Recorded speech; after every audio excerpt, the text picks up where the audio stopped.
Hola amigos, ¿cómo están? Bienvenidos. Muchísimas gracias por acompañarnos en nuestro programa, por supuesto por recibirnos en sus hogares y que compartan el contenido de este programa con sus amigos y su familia. Así todos aprendemos un poquito más. Este es nuestro consultorio con el cirujano maxilofacial. Nos acompaña el doctor Hernán Molina del Hospital de Emergencias de Villa El Salvador para hablar de un tipo de cirugía súper especializada. No solamente se trata de una cirugía estética, sino más bien, y por el contrario, lo más importante, una cirugía funcional.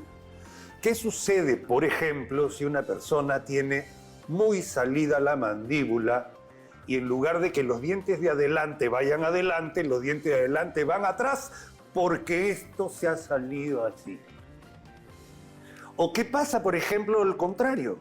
Si tiene la mandíbula metida y tiene los dientes de adelante, los dientes de arriba, mucho más afuera que los dientes de atrás. ¿Qué es lo que sucede? Se pierde la función masticatoria.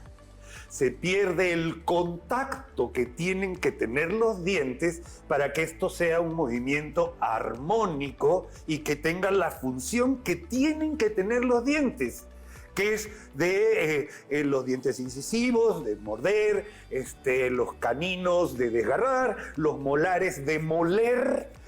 Pero si no hay ese contacto, se está perdiendo la capacidad masticatoria, que es fundamental hasta para la nutrición, aparte del defecto estético que esto conlleva.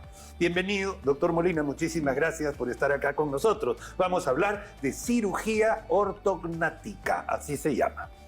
Muchas gracias. Doctor, coméntenos un poquito. Esta formación, esta cirugía, básicamente es una mezcla de reconstrucción funcional de un aparato articular complejísimo, como es la articulación temporomandibular, y hacer que la masticación funcione.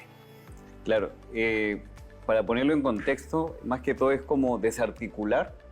Ajá. Es como que nosotros tenemos un Lego y ese Lego la pieza estaba mal, nosotros lo sacamos y lo volvemos a colocar a su sitio, y eso lo hacemos mediante evaluaciones previas, mediante exámenes, mediante análisis faciales y un sinnúmero de evaluaciones previas para que el paciente pueda ser sometido a este tipo de cirugía, ¿ya?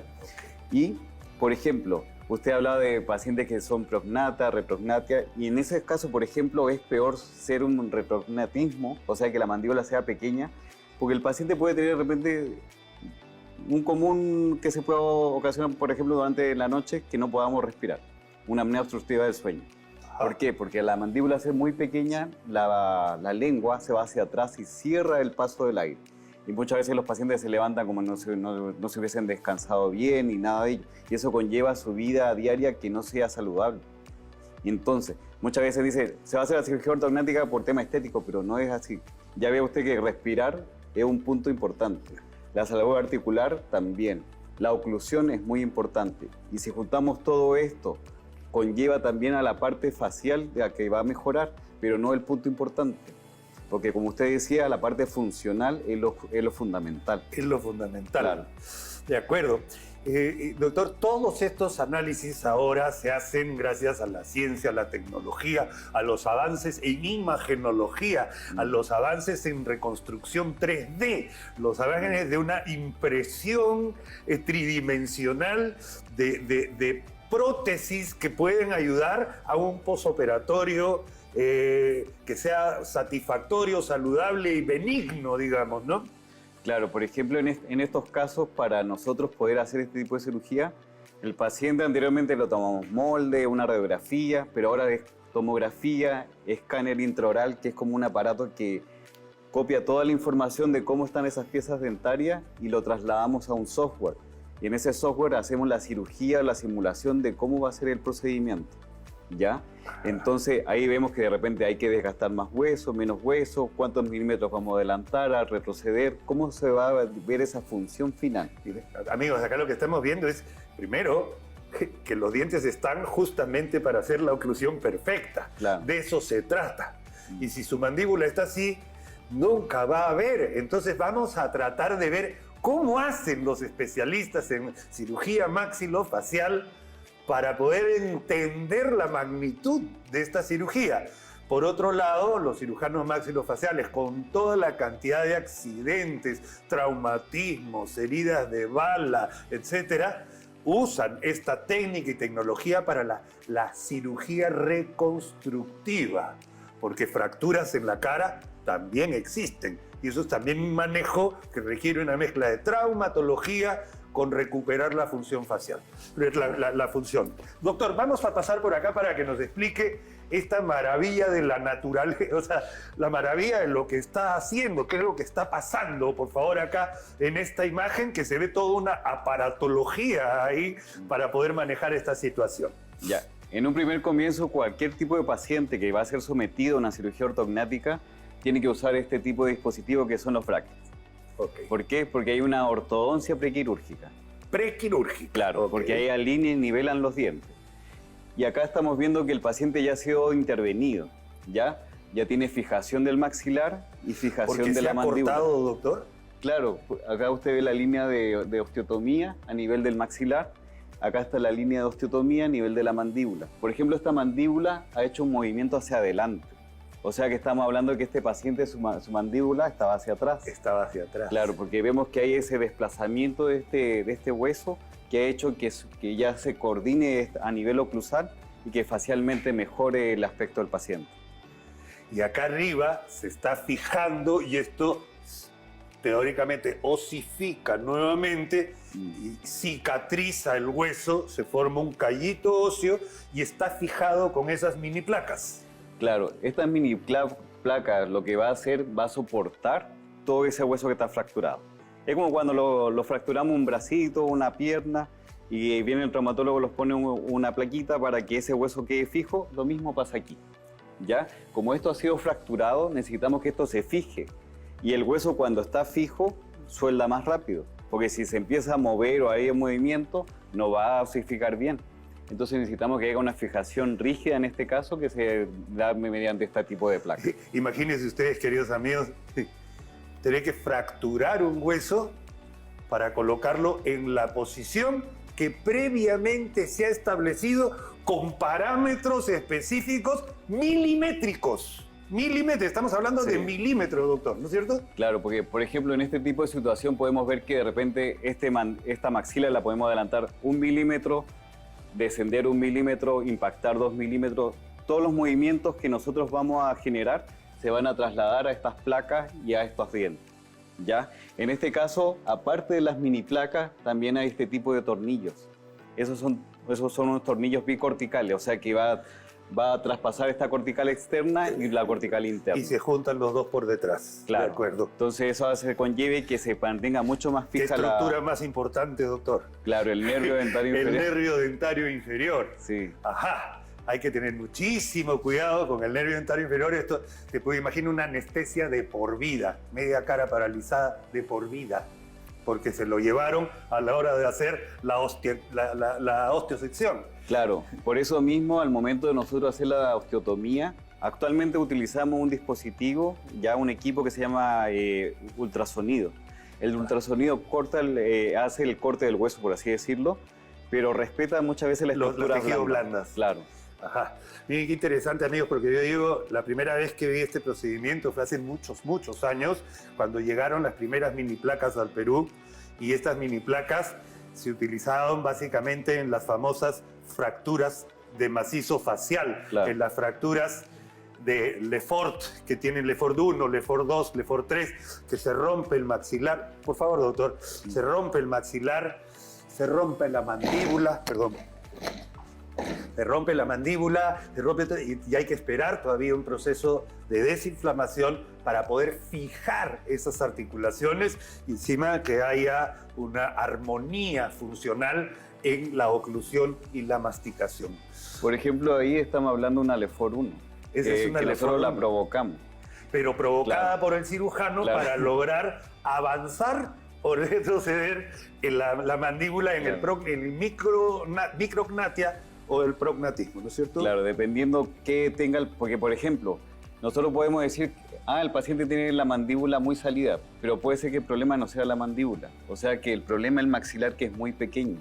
Como por ejemplo un paciente con fisura labial-alveolo-palatina. Claro. Estamos hablando que su maxilar es atrófico, entonces es muy pequeño, entonces necesitamos nosotros de repente darle un tratamiento y hacerle de repente una distracción osteogénica o este tipo de cirugía que es una cirugía ortognática, adelantar el maxilar. Este es el tipo de forma con la que se ve, por ejemplo, una persona que tiene muy grande la mandíbula inferior y que probablemente ha perdido la función dentaria, que es una de las cosas más importantes, con la oclusión perfecta de las piezas dentarias para que puedan hacer la función de masticación, que para eso están los dientes, básicamente.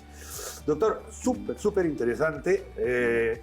Además, una cirugía de altísima especialización, con la utilización de aparatos modernos, de tecnología moderna, y por supuesto con la preparación que los médicos deben tener respecto a eso. ¿Estas cirugías se hacen en el hospital, doctor? Sí, actualmente nosotros realizamos este tipo de procedimiento en el Hospital de Emergencia de El Salvador. Hacemos primero evaluación del paciente, pasa una fase prequirúrgica que era con los brackets, porque es una ortodoncia específica para ese tipo de procedimiento, y ya después ya netamente al procedimiento quirúrgico, que dura un promedio de 4 a 6 horas, dependiendo qué movimiento se va a realizar y qué estructura van a estar en relación a ello. Y después se queda, por ejemplo, unos 3 días en el hospital para un postquirúrgico y después ya puede ir a casa. Doctor, ¿cuánto tiempo la rehabilitación? Estamos hablando, antiguamente era mucho más lento. Era mucho más lento, sí. Y además te fijaban la mandíbula con alambre arriba y abajo para que no puedas abrir la boca. Eso Claro. ha cambiado, doctor. Por ejemplo, los equipos que estamos utilizando actualmente son mínimamente invasivos, ¿ya? El edema que se ocasiona es mucho menor, lo que conlleva que el paciente pueda hacer sus actividades de repente a los 15 días, ¿ya? Entonces ya pueda de repente comer cosas más blandas, después paulatinamente como va pasando los días, ya puede ir aumentando la cantidad de la sustancia que va a ir alimentándose. Una maravilla, doctor, lo felicito. Mis saludos al personal del hospital. En esa época yo estuve en el Hospital María Auxiliadora muchos años, que era el papá de ese hospital de ustedes, pero todavía estaba en proceso de construcción en la época en que estaba. Lo felicito porque me imagino que muchas personas que trabajaban ahí han pasado de un lado a otro, y el nivel de atención se ve claramente que es espectacular. Queridos amigos, ha sido nuestra consulta con el cirujano maxilofacial. Muchas gracias al doctor Hernán Molina del Hospital de Emergencias de Villa El Salvador. Cirugía ortognática fue nuestro tema del día de hoy. Regresamos enseguida con más de nuestro programa. Muchas gracias.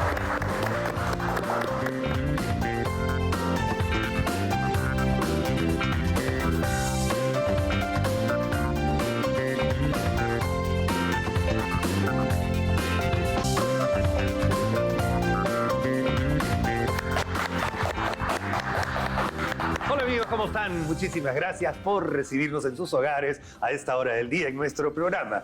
Este ahora es nuestro consultorio con el otorrinolaringólogo. Consulta con el otorrino. Y vamos a tocar un tema muy frecuente, especialmente ahora en verano. Me refiero a las inflamaciones del oído. Otitis. Ajá.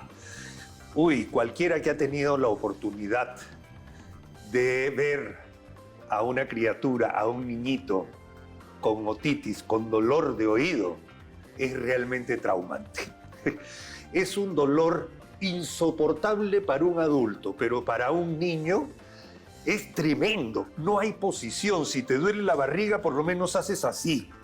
Pero si te duele el oído, te provoca tirarte cabezazos contra la pared. Y es tremendo porque, la verdad, ver a un niñito sufrir por dolor de oído te escarapela el cuerpo. Y las otitis son más frecuentes en niños que en adultos, aunque parezca mentira. Es así. Bienvenido al doctor José Araníbar del Instituto Nacional de Salud del Niño para hablar de otitis. Bienvenido, doctor. Muchas gracias por estar acá. Gracias por la invitación. Doctor, es más frecuente en verano que en invierno y tiene mucha relación con el agua, las piscinas, el mar, etc. ¿Es así? Sí, recordemos que el oído tiene dos partes importantes, el oído medio y el oído externo. Entonces, el oído externo, que no se complica generalmente en el resto del año, en las vacaciones, por el calor, los chicos acuden a la piscina y a la playa y están en contacto con piscinas. A veces hay piscinas que están contaminadas y el oído, al estar en contacto con esa agua contaminada, es el portador de ¿qué? Esa agua contaminada, de gérmenes que se acumulan en el oído y producen una otitis externa, ¿no? Que los chicos vienen con dolor, se les cierra el oído. Y como lo has mencionado, es tremendo cuando uno tiene un niñito con otitis que no sabe qué hacer y no te puede explicar lo que le duele. Realmente es tremendo. Yo tenía un truquito, porque trabajé muchos años en emergencia y les echaba una gotita de anestésico de ojo. Había un anestésico de ojo o una gotita de silocaína, por ejemplo, y por lo menos calmaba, porque el ver el sufrimiento de esta criatura era tremendo, tremendo. Doctor, el oído es complejo, tiene comunicación oído, nariz, garganta. Y una inflamación en la garganta puede repercutir fácilmente en el oído. ¿Es así? Sí, es más, para que darte un ejemplo más claro, hay una enfermedad ahora, en esta última década, que se llama reflujo. Y no solamente hay reflujo gástrico, también hay reflujo biliar.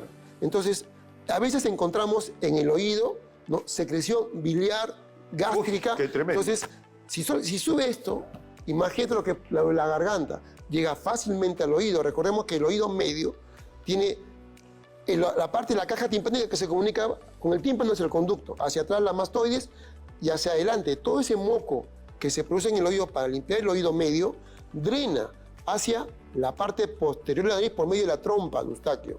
Entonces ese líquido debe bajar, pero a veces hay cuadros de irritación como los reflujos o la faringitis o las infecciones de faringe o nariz que permiten que la bacteria o el germen pase fácilmente al oído y se producen las otitis medias. Tenemos una imagen bien importante, amigos, para que vean cómo se comunica. Hay una comunicación bien clara y vamos a ver la diferencia entre un conducto auditivo de niño y uno de adulto. Por Perfecto. favor, adelante, doctor. Gracias. Vamos a ver. Amigos, adelante con esto. Miren, conducto auditivo externo, hasta acá. ¿De acuerdo? Una de las principales causas, por si acaso hay que decir una cosita, esto es la oreja, esto no es el oído, ¿ya? Es parte del órgano del oído, pero esto es la oreja. El oído se llama lo de adentro, por si acaso, ¿ya? Vamos a ver. Pero una de las principales problemas de lesión acá viene por el famoso hisopo, doctor. Que ahí uno se hace heriditas, mete el tapón ceruminoso y comienzan a haber problemas de otitis externa. Así es, ¿no? A veces los niños o los adultos Los que adultos. no tienen hisopo a la mano y como lo digo, Hasta generan palito de fósforo, una aplicación, doctor. cogen la llave del auto y tú lo ves ahí manipulándose el oído. Entonces, la cantidad de bacterias que pueden llegar al oído por nosotros mismos, ¿no? De acuerdo. El problema viene cuando estas otitis externas, por ejemplo, entra agua, se inflama el oído y no sale el agua. ¿No es cierto? Porque esto también se hincha. Entonces, y no sale el agua. Y esa agua es medio de cultivo ideal para cualquier bacteria que está dentro de ese líquido y se hace una otitis externa. La diferencia está en que este conducto en niñitos es mucho más chiquito. Y este conducto también. Pero doctor, vamos a mirar ahora de la garganta al oído medio. ¿Nos puede explicar, por favor? Sí. Acá estamos viendo una parte, bueno, estamos viendo una foto del oído, donde tenemos el oído interno, ¿no? El caracol, la parte donde está la cóclea, el vestíbulo, el oído medio, donde se encuentra la cadena osicular, el aparato resonador, que aumenta la fuerza y la intensidad del sonido para llevar al oído interno, ¿no? ¿Y se encuentra dónde? En la caja timpánica. La caja timpánica es una parte del oído medio que se comunica hacia atrás con la mastoides y hacia adelante por medio de esta trompa, la trompa de Eustaquio. El líquido que se produce en el oído medio puede salir hacia la parte posterior de la nariz y drenar y limpiarse diariamente. Hacia la garganta, digamos, Sí. ¿no es cierto? Por la parte de atrás de la nariz hacia la garganta. Ahora, esta trompa, me permite un segundo, esa parte de la trompa de Eustaquio en la parte final tiene dos músculos. Estos dos músculos se encargan de abrir la trompa. Entonces, hay pacientes que tienen problemas como labio o paladar hendido. Este músculo no se ha formado, no se ha llegado a cerrar. Entonces, tienen un músculo menos que permiten la acción de apertura de la trompa. Okay. Entonces, hay enfermedades de por sí que van a generar que el paciente tenga problemas ya en el oído medio. De acuerdo. Doctor, pero si nos vamos hacia acá abajo y estamos en la garganta, una infección de amígdalas, en lugar de solucionarse para arriba, comienza a infectar hacia acá. Y ese es un problema serio, porque una otitis media puede ocasionar una ceguera, una sordera irreversible. Así es, ¿no? Como los cuadros virales, ¿no? Y algo que has mencionado, que es muy, muy importante, es lo que has dicho. Cuando hay infecciones de garganta o de amígdalas, y el paciente viene con dolor de oído, sabemos que el dolor de oído es del oído medio. ¿Por qué? Porque siempre hay un antecedente de una gripe o un cuadro faríngeo como pródromo o como primera causa de la infección del oído. Efectivamente. Doctor, por favor. Gracias. Amigos, acá es fundamental, ¿no? O sea, el principal signo o síntoma generalmente es dolor, generalmente. Pero hay otros signos y síntomas, pérdida de la audición, etcétera. ¿Nos podría ayudar un poquito?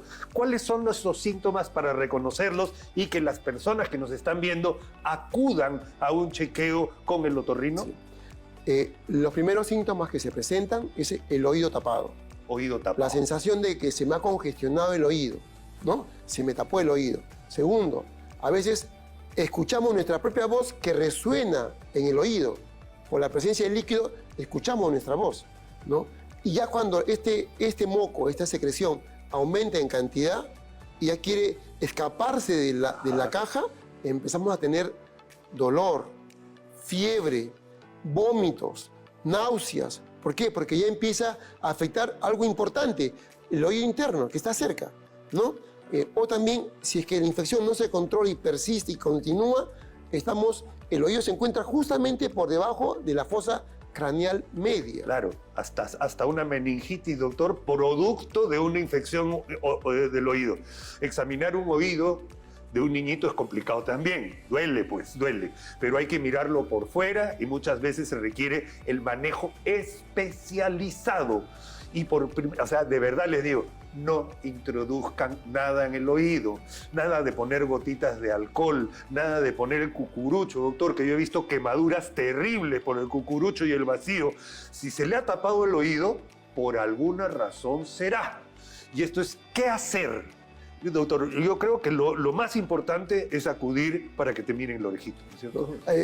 Algo que mencionaste, el niño con el dolor insoportable para él es desgarrador. Desgarrador. Entonces, la primera medida, si no hay secreción purulenta, nada más hay dolor de oído, sí, una gota de silocaína, unas gotas de un anestésico tópico va a ayudar, ¿no? Sí. Pero si es que ya hay secreción, no, porque lo que uno puede colocar en el oído podría ingresar y podría tener contacto ese líquido con el oído interno y generar otro daño o otra complicación. De acuerdo, hay que tener muchísimo cuidado. Los huesitos del oído, que es el martillo, yunque y estribo, son finísimos y son un equipo estéreo de primer nivel biológico, la verdad, ¿no? O sea, y el tambor que viene a ser el tímpano. Y esa es la caja de resonancia que convierte los sonidos que son... El sonido no está en el aire, amigos, el sonido son ondas reales. Tanto es así, doctor, que cuando una bomba suena, te bota, ¿no es cierto? Te bota, porque son ondas físicas, son ondas físicas. Eso físico que estamos recibiendo entra al oído, retumba en el tímpano, resuena en los huesecillos y después es interpretado por el cerebro. ¡Qué maravilla, doctor! Sí. Es una cosa de loco, ¿no? Una máquina fabulosa. ¡Qué increíble! Doctor, ¿algo que le quisiera decir para prevenir las otitis a nuestros amigos que están en casa? Por supuesto. A los padres, ¿no? El tabaco. A veces tenemos la mala idea o confundimos de que si yo puedo fumar en un lugar aislado, aireado, ese humo, ese tabaco, no lo voy a llevar a la casa, pero viaja en nuestra ropa. Y al llegar a la casa y a abrazar a nuestros hijos, estamos llevándolo eso a nuestros hijos. Y el tabaco lo que va a hacer es que esa célula, ese moco ciliar, no pueda botar el moco que produce y por ende va a hacerlo proclive a enfermarse, ¿no? Otra, si el paciente tiene alergia, si el paciente tiene obstrucción nasal, si el paciente es roncador, respirador oral, ya es un síntoma de que tiene un problema respiratorio y por ende va a tener un problema en el oído, ¿no? La dieta, si estamos tratando de cambiar la dieta que tiene muchas noxas. Hemos visto hace poco que hay hay un colorante, la eritrocina, que se encuentra en muchos alimentos, ¿no? Sin saber, le hemos dado a nuestros niños. Entonces, las sustancias que se encuentran en los alimentos, preservantes, conservantes, son peligrosos. Tenemos que tener cuidado.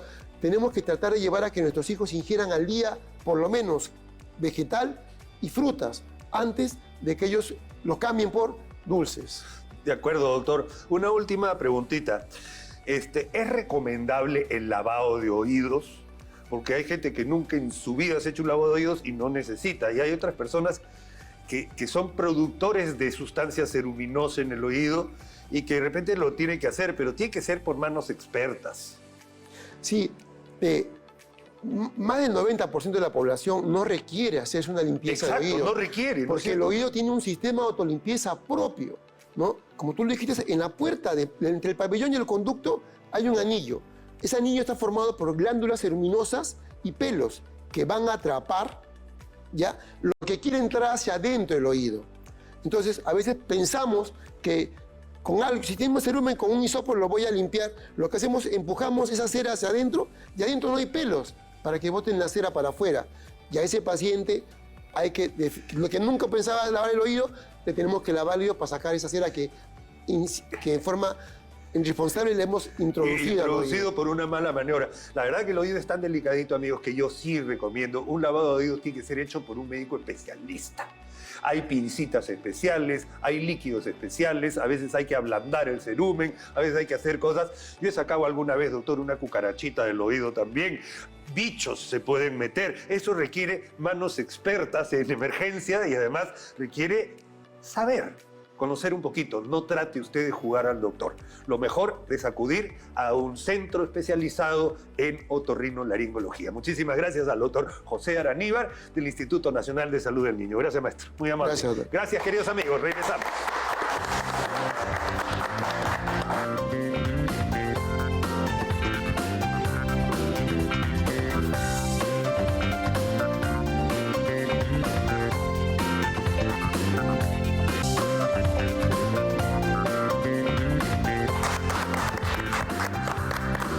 Amigo, presten mucha atención. Este es nuestro consultorio psicoterapéutico. Hay que aprovechar la oportunidad de escuchar estos consejos de un especialista que escucha a las personas y que ayuda a resolver problemas de trascendencia durante la vida diaria.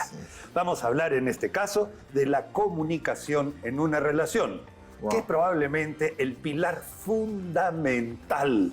Y hay que arreglar las formas. Sí. Uno puede tener comunicación, pero cuando entra con carachos y miércoles, Y ya no está siendo una comunicación saludable, se puede volver tóxica. Sí. Para hablar de este interesantísimo tema, nos acompaña nuestro buen amigo licenciado Daniel Ceballos, psicoterapeuta. Gracias. Bienvenido, Dani, gracias amigo. por estar acá. Comunicación, pilar fundamental. Es importante lo que has dicho, porque ¿sabe qué sucede, señora? Muchas veces hacer una catarsis con levantar la voz, demostrarme, en una relación hay una lucha de egos, eso es así, pero cuando yo quiero hacerme sentir más, voy a levantar la voz y voy a decir algo. Entonces hay que tener mucho cuidado porque toda catarsis es placentera, pero como un buen placer no pienso en la consecuencia de ello.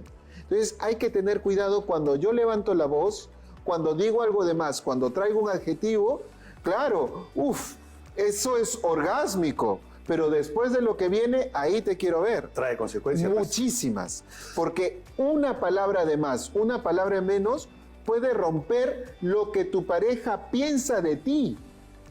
Y cuando tu pareja deja de pensar lo que pensaba de ti, esa imagen de ti, comienza algo que es lo que yo creo que destruye las relaciones, que es la decepción. Cuando tú comienzas a adjetivizar, cuando gritas, cuando eres violento, estás siendo producto de una decepción. Si tu pareja se decepciona, se va a distanciar, sea hombre o mujer, ¿ah? Se va a distanciar emocionalmente de ti y al final, chao. Ya no hay un nosotros. Tú hace poquito, fuera de cámaras, hemos comentado, la Sí. comunicación en pareja, esto es un idioma Es de un la nuevo pareja, idioma. es un nuevo idioma de la pareja. Recuerda Ahí lo hay que- algo bien bonito. Recuerda lo que te decía, Sí, ¿no? ese es bien bonito porque ese es un idioma que se construye, Sí, una eco, clave que se hace entre tú y yo. Es el compañerismo. Es como te decía en off, ¿no? Es como si mi pareja habla alemán y yo hablo inglés. Bueno, ahora entre nosotros vamos a hablar quechua, pues. O sea, quiere decir que tenemos que encontrar códigos, formas y maneras Eso. de cómo yo voy a comunicar lo que yo quiero. Ahora, ¿sabe qué es lo principal para una buena comunicación? Que te calles y escuches. Claro. Es lo principal. Porque si yo voy a estar todo verborreico o verborreica con un ataque de hablar, ese es un ataque del ego. Es un ataque de te estoy diciendo lo que yo quiero que tú hagas por mí. Y eso hace, volvemos a decir, que la relación se vuelva una relación objetal, donde tú me sirves a mí para algo. Por eso me hablo para que tú tomes nota y hagas eso porque eres mi sirviente o mi sirvienta. Por eso cuando yo tengo una relación tengo que escuchar más, hacer un oído empático, la empatía. ¿Qué es la empatía? ¿Qué necesita? ¿Qué siente? ¿Qué me está diciendo?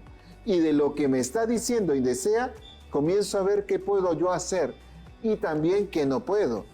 Porque es muy sano ponernos un límite, porque si no nos volvemos esclavos de la pareja. Totalmente de acuerdo. Cuando hablamos del manejo de las pataletas en los niños, uno tiene que decir dar amor con límites. Cuando hablamos en la relación, de la comunicación de una relación en pareja, importantísimo es poner límites en las formas. Evita las lisuras, evita, por cierto, la falta de respeto, evita echarle la culpa a otro.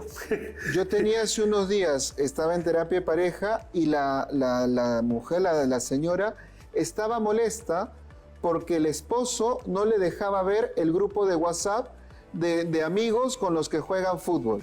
Y dijo, no, pero ¿cómo es posible? A mí me tiene que ser... Pero espérate, o sea, ¿tú tienes un esclavo o un esposo? Hay límites donde yo puedo tener un encuentro conmigo mismo y tener un espacio de intimidad conmigo y con mis amigos, y eso no tiene nada de malo. Para o nada. sea, ahí no es que van a quedarse con una mujer y se van a hacer una jueves. No, hay que tener cuidado de que para comunicarme tengo que tener respeto. El respeto que hablabas de cómo lo digo y el respeto de hasta dónde yo puedo pedir algo. Exigir, por supuesto, Sí, porque, lógico. como les decía en un programa anterior, estar con una persona no es tener una pertenencia de la persona, es un compartir un espacio vital desde la emoción que yo tengo con esta persona. Eso, porque sí, va a traer lealtad, compromiso y exclusividad. No necesito yo controlar, no necesito decir esto ni decir lo otro. Que se calmen, porque aquella persona que yo controle y se va, o yo controle y me sea infiel, así controle o no controle, se va a ir. Hay una cosa importantísima, escoger los momentos de la comunicación. Ya. Por supuesto. Tú siempre con las cosas obvias, muy bien. Un Es que ritmo. el es ritmo, cierto. el momento, el timing. Si tu esposo está recién llegado de la chamba con la cabeza de este tamaño y lo único que quiere prender la tele un ratito, no lo fastidies Ese es el ahí, respeto, hermano, pues. no lo fastidies. Es que ese es el espera, respeto. Te vas a dormir, buenas noches, mi amor. ¿Sabes lo que me pasó hoy día?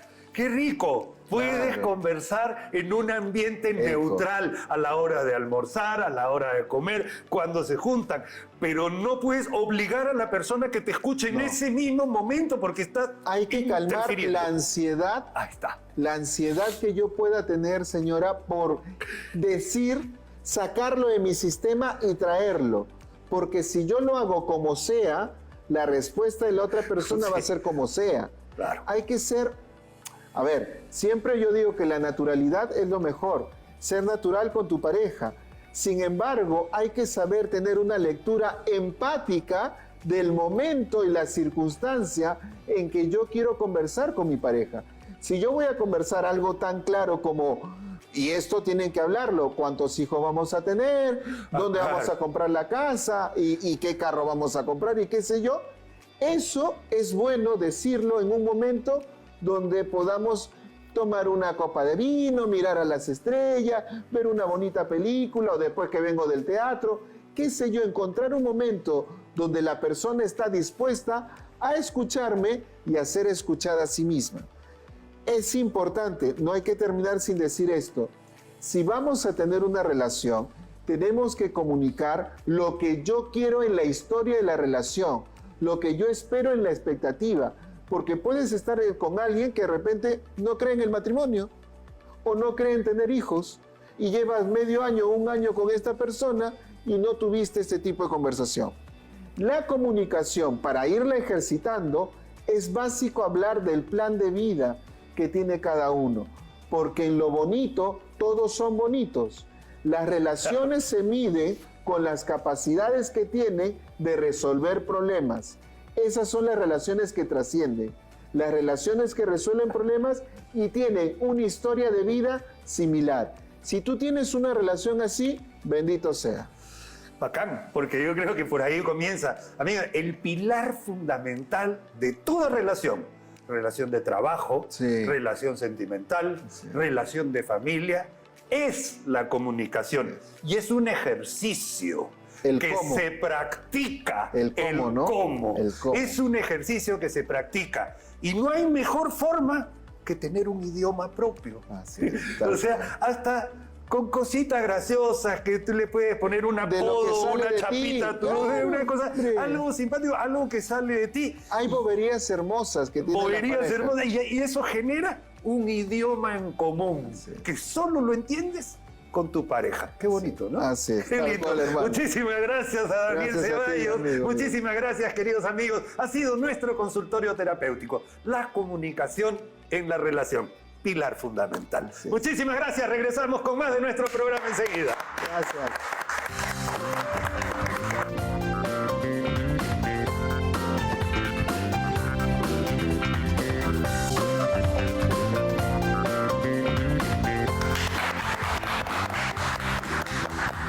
Hola amigos, bienvenidos. Muchísimas gracias por acompañarnos en este nuestro bloque nutricional. Gracias por recibirnos en su casa y esta es nuestra consulta con la nutricionista. Nos acompaña la señora Youmi Paz. Ella es doctora en nutrición para hablar de un tema sumamente importante, relevante para irnos preparando para el fin del verano, el inicio de clases, porque vamos a hablar de loncheras saludables, pero según edad y según la región del país donde vivimos. Así es. ¿Cómo estás, Tomás? Un ¿Cómo gusto. estás? Definitivamente la lonchera viene a ser importante, no reemplaza el desayuno. Es importante yo Ajá. referirlo, ¿no? Primer punto. Así Una es. lonchera no reemplaza el desayuno. Sí. Y lo ideal es tomar un desayuno más o menos contundente después de las 7, 8 horas de sueño en la cual no hemos comido. Exactamente, ¿no? Entonces, ahora, la lonchera no solamente está diseñada para los niños o para la etapa escolar, sino también para los que nos vamos a trabajar. Entonces, a veces ahí es donde hacemos los desarreglos, ¿no? Entonces, por ello es importante también tener los snacks saludables adecuados a mitad de mañana o a mitad de tarde, ¿no? Para poder tener los 5 tiempos de comida. Recordemos, Tomás, en el caso de una lonchera escolar, es importante poder cubrir todos los nutrientes necesarios. Y más en nuestro país, que tenemos un problema de anemia, tenemos todavía un problema de desnutrición crónica, específicamente un 12.2%, tenemos que trabajar con alimentos que van a ayudar a dar solución o contribuir a poder disminuir justamente estas cifras que tenemos, tanto de anemia como el tema de la desnutrición crónica, ¿no? Entonces, para ellos, definitivamente, los alimentos que nos van a ayudar o ser aliados para poder combatir estos problemas son alimentos que te contengan proteínas de alta calidad, ¿no? Entonces, aquí debemos incluir huevos, queso, leche, también de repente consumir el atún. El ¿no? atún, El atún práctico. que es práctico, ¿no? Entonces, pero no solamente las proteínas, sino que también somos un país, estoy hablando más de la zona rural, ¿no? Entonces, donde los niños tienen que caminar 2 a 3 horas para llegar a su colegio, necesitan energía, ¿no? Entonces, esos niños definitivamente deben consumir alimentos ricos en carbohidratos. Carbohidratos y bastantes calorías para poderlas gastar. Exactamente, ¿no? Entonces, y justamente acá tenemos un modelo donde tienes a la papa, ¿no? Como Claro. carbohidrato principal y que es uno de los alimentos típicos, ¿no? de nuestra sierra, donde consumen en su mayoría, y esa es la porción necesaria para un niño, ¿no? de aproximadamente de 5 años, para que pueda lograr cubrir ese requerimiento de energía, y estás unido al queso. Al queso como proteína también, y además como su aporte lácteo importantísimo. Exactamente, ¿no? Entonces no solamente va a recibir proteínas, sino va a tener el calcio necesario. Esa porción que ustedes están viendo son 30 gramos. Son 30 gramos que generalmente nosotros acostumbramos a recomendar, que es la porción adecuada, ¿no? Entonces esa cantidad nos va a dar aproximadamente 240 miligramos de calcio, ¿no? Que va a cubrir parte del requerimiento que se necesita de este nutriente, ¿no? Que en promedio son 1000 miligramos. Ajá. Unido a ello debería haber Una fruta fruta. que nos va a dar vitaminas, minerales, ¿no? Entonces en este caso hemos Y así elegido tal cual, el con durazno. cáscara, pero lavada bien. Totalmente, ¿no? De Entonces acuerdo. es importante también la higiene, la manipulación de estos alimentos. ¿No? Entonces, ahora, Según la región también se puede incluir otro tipo de frutas que tienen también carbohidratos. totalmente, ¿no? Entonces, El plátano es saludable por todos lados. así es, y en todo lado tenemos el plátano, ¿no? Entonces que podemos mandarlo de forma natural, ¿no? O de repente si en nuestra selva acostumbran sancocharlo, ponerlo a su hornito, también es una forma de poder adicionar, ¿no? Unido también puede ser a una fruta típica de la zona o de la estación, que es muy importante aprovechar, ¿no? Entonces, y en la sierra también tienen otro tipo de carbohidrato, que es una tipo fruta, no sé si tú conoces, Tomás, es la chira, ¿no? La chira es como una especie, tiene más o menos la forma de un quión, ¿no? Entonces, pero es agradable, es dulce, ¿no? Entonces es una alternativa también a proporcionar energía en el caso de los niños. Ya cuando los niños ya crecen, ya están en la etapa de la adolescencia, a veces no quieren llevar lonchera, pero es importante hacerle un sándwich, ¿no? Entonces, y en este puesto que tenemos acá como ejemplo. Ese es un buen pan, ¿ah? Así es. Está sólido ese pan. Sí, este pan definitivamente está con atún. El atún, recordemos que nos dan el aporte de ácidos grasos saludables, como es el caso de los omega 3 y los omega 6. Importante, porque no todos los días podemos comer pescado, por eso que también es importante consumir Y poderlo llevar. y poderlo llevar. Algunos alimentos o algunos productos que puedan estar fortificados con DHA o con ácidos grasos esenciales, yo creo que también es una muy buena alternativa, porque lamentablemente pues no disponemos del consumo de pescados o de atunes, o los niños a veces no quieren comer todos los días, ¿no? Entonces eso también es otra alternativa. De acuerdo, y además estoy viendo ahí una tremenda mandarina. Hay en este momento unas mandarinas sin pepa extraordinarias, mucho líquido, mucha vitamina C y tienen fibra. Totalmente, Una maravilla. así es. Y siempre no olvidar el consumo del agua. Puede ser agua sola, puede ser un refresco, puede ser una bebida que está fortificada con hierro y con zinc. Si el niño tiene de repente la hemoglobina baja, entonces optemos también por esos alimentos que están fortificados con hierro y con zinc, que le va a ayudar y va a incrementar su nivel de hemoglobina. Ideal prepararlos en buenas cantidades. La chicha, por ejemplo, es una de las mejores bebidas que tenemos y mundialmente reconocida como un gran aporte de antocianinas y antioxidantes, Así ese es. color moradito, pero también hay un montón de maracuyá, también hay piña que puede Así ser es. perfecto, y lo ideal es que no sean gaseosas. Así es. Y lo más importante es que no solamente nos va a hidratar, sino también nos va a proporcionar los antioxidantes, va a ayudar que esa lonchera, esos alimentos que hemos llevado para consumir al mediodía se puedan absorber con mayor facilidad y aprovechar más el hierro de estos alimentos, ¿no? De acuerdo. Y claro, estamos viendo porciones diferentes, edades diferentes, en localizaciones diferentes, pero también usted, amigo, ¿hace su lonchera para ir a trabajar o simplemente espera hasta las 6 de la tarde? Eso es otra de las cosas. Así no cambiamos nuestras costumbres de alimentación.